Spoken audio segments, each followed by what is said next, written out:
大家好，今日係2025年9月28號，我係上善若水命理，今日同大家分享一個好事沖天、衰事踎監嘅一個八字。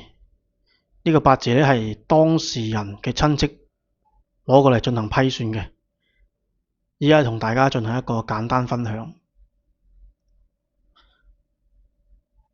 日主甲木喺地支係冇根氣。即係地支冇同佢一樣同樣嘅五行，咁好啦，有水正偏印，呢兩個水要去生佢，生唔生到呢？係生唔到嘅，因為無根之木不得水生，咁啊又即意味住有貴人想幫佢，但係貴人講啲嘢有用嘅建議，佢又聽唔入去。呢個係一個比較固執嘅人嚟嘅，咁既然佢冇根氣，就要從於乜嘢呢？從於最強嘅五行，我哋可以一眼睇出呢個八字最強嘅五行係財，咁啊食傷又去生財啦，財係咪好旺啊？但係財又生官煞。所以呢個係財官成一黨，咁呢個八字呢，財越旺，官煞越旺就越有錢。咁佢喺2018年呢一年，一柱嘅財加強力量，佢就喺2018年呢一年揾咗成過百萬。佢係一個冇讀過書嘅人嚟嘅，佢係做小額貸款。咁呢種從官煞嘅人呢，就揾嘅都係大錢嚟嘅，都係好劍走偏鋒嘅錢嚟嘅。咁佢依家嘅問題出現咗喺邊度呢？呢個從嘅八字，從嘅八字最驚就係傷官食傷去制殺，逆咗佢嘅官煞氣。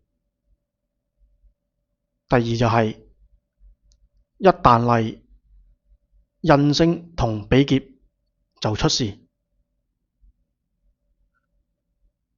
喺2018呢個大運，壬辰大運，壬水偏印到位，咁可以定位呢個大限入邊就出事。具體邊一年呢？2019同2020年。亥水沖巳火，子水沖年上午火，食傷一旦受傷就係應期，就要出事。佢喺2019年俾人拉咗，年底俾人拉嘅，2020年判刑，因為佢做呢個小額貸款係一個龐氏騙局。人哋俾佢1萬蚊，佢可以1年後返還利息1600蚊俾人哋。咁呢1600蚊呢係新人嘅本金嚟嘅。咁喺疫情期間啦，人哋啲舊人就要問佢攞返本金，佢攞唔出手，於是乎啲客人呢就報警。報警之後，警察係一經調查就發現呢個係一個詐騙嚟嘅，所以就拉咗佢判刑啦。就多謝大家嘅觀看，歡迎大家喺評論區留下評論。